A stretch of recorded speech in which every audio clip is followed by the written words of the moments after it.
Olá, caros alunos.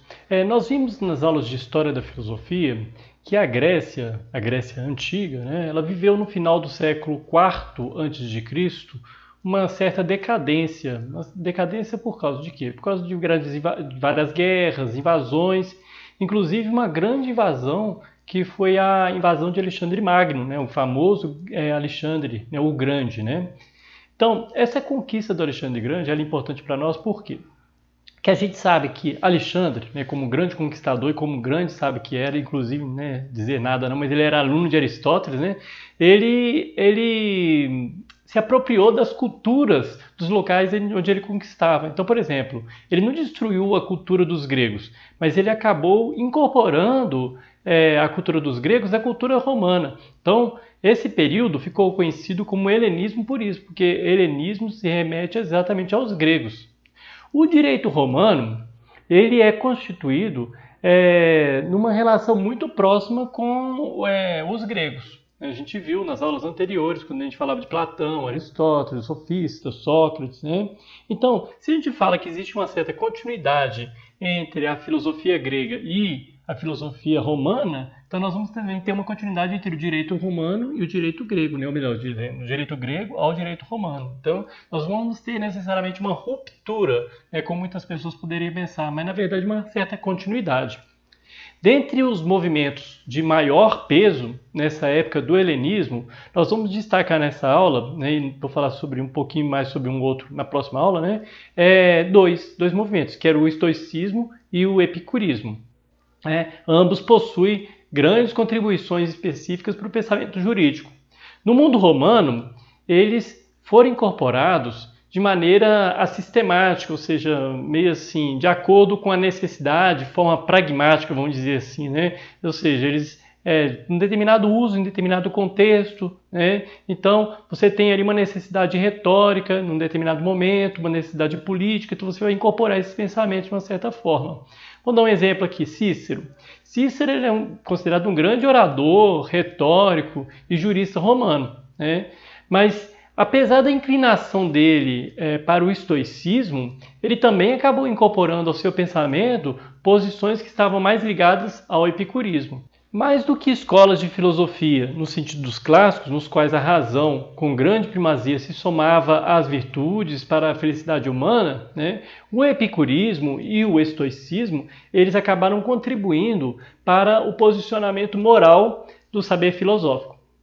Então, a gente tem aí vertentes, né, que em suas extremidades, vamos dizer assim, de uma forma muito extrema, a gente vai ter uma certa ligação até mesmo à religião, um certo pensamento religioso, por causa exatamente da ligação com a moral. E a gente sabe que naquele momento ali a gente tem uma ligação muito grande entre moral e religião. Essas visões filosóficas, muitas vezes, elas foram vistas como um guia prático às condutas virtuosas e felizes dos seres humanos. Então, vamos falar aqui agora um pouquinho sobre uma dessas escolas, que é o estoicismo.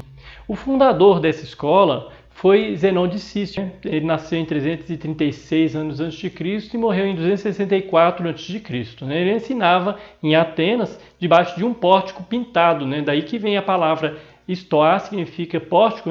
Então, a corrente de pensamento que leva, a sua forma de pensar, a sua abordagem, leva o nome de estoicismo por causa disso, por causa do pórtico. No mundo romano, durante muito tempo, o estoicismo ele ficou incorporado por outras escolas de pensamento, como manifestação comum da intelectualidade daquela época. Então, além de Cícero, nós temos um dos grandes famosos estoicos, que era Epiteto. Nós temos também um outro grande famoso estoico, que era o Sêneca, e até mesmo o imperador Marco Aurélio, que também era considerado um estoico. Então, na construção filosófica dos estoicos, qual que é a ideia que a gente tem principal da ideia de justiça? Ou seja, qual que é a contribuição deles para o direito, em relação especificamente ao direito? Há uma tendência acentuada no estoicismo, de uma forma geral, para orientar a razão para o uso prático. A razão, nesse sentido, seria um guia das atitudes do ser humano, mas ali no caso dos estoicos era um guia para o ser humano estar em harmonia, né, com a natureza, no certo sentido, né? Então é como se você tivesse assim, eu tenho uma guia prático para seguir esse guia e estar em harmonia com a natureza. A universalidade da razão, ela corresponderia à universalidade da natureza e até mesmo da universalidade da condição humana.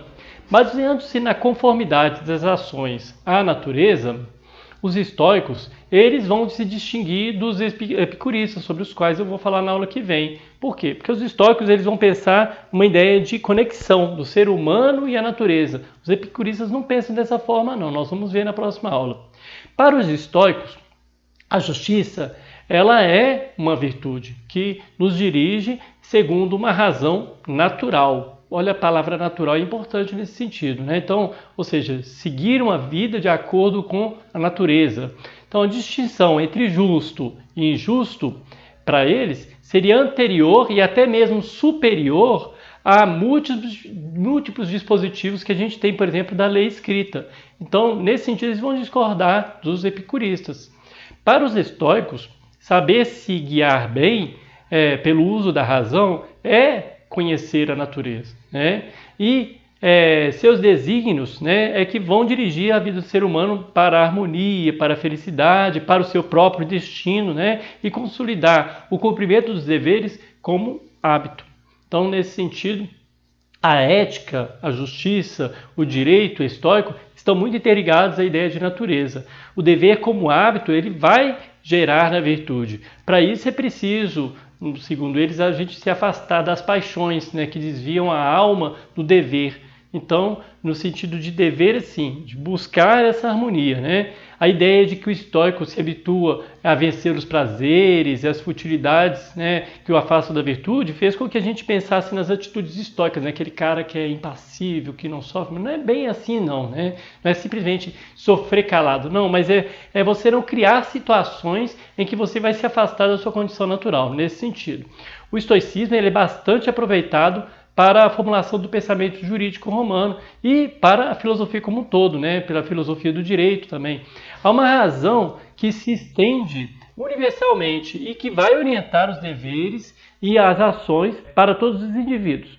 Essa razão ela está em conformidade com a condição humana e também com a própria natureza, já que essas são universais. Então, se o ser humano é universal, e se a razão, ela que deve também guiar o ser humano, ela também é universal, o que seria justiça então para eles? Justo é aquilo que serve para todos, né? Que não tem uma fronteira, né? Então, nesse sentido, a gente pode pensar que todos os povos e nações podem se guiar pelo que é justo e pela razão, né? E vão acabar seguindo as mesmas regras, né? Por isso que a gente pode pensar na ideia de cosmopolita, né? O mesmo direito da natureza e da razão que serve para todos os povos. Nesse sentido, para eles, né, o direito natural é uma razão universal, né? E por isso a gente não pode pensar a justiça apartada da moral, né, como em alguns momentos, como hoje a gente também separa no certo sentido, né? Se todos os seres humanos são dirigidos pela mesma razão, são todos cidadãos do mundo, né? São cosmopolitas, né? Por isso não poderia haver espaço para idiosincrasias jurídicas, né? Para questões específicas nacionais, porque o direito justo cosmopolita ele vai pensar no bem de todos os povos do mundo. Nesse sentido, por exemplo, a gente não pode pensar a escravidão. Porque a escravidão ela está de acordo com a natureza do ser humano, está de acordo com a razão. Não, a gente sabe que não há escravidão natural. Então, segundo os históricos, ela não é justa. Ela só existe por causa da maldade dos seres humanos. Então, nesse sentido, a gente pensa num direito que é aplicável a todos os povos. E nesse sentido também você não justificaria coisas que existem nos povos e em outros não, como por exemplo a escravidão. Essas foram as contribuições do estoicismo para o direito, né? Mais especificamente para o direito romano. Na próxima aula, nós vamos falar do epicurismo, que também vai trazer algumas grandes contribuições para o direito romano, mas de uma forma bem distinta do estoicismo. né? Eu espero que tenha sido claro. Qualquer dúvida, crítica ou sugestão, deixe nos comentários. Deixe o seu dislike se não gostou, mas deixe nos comentários também o motivo para que a gente melhore as próximas aulas. Até a próxima aula.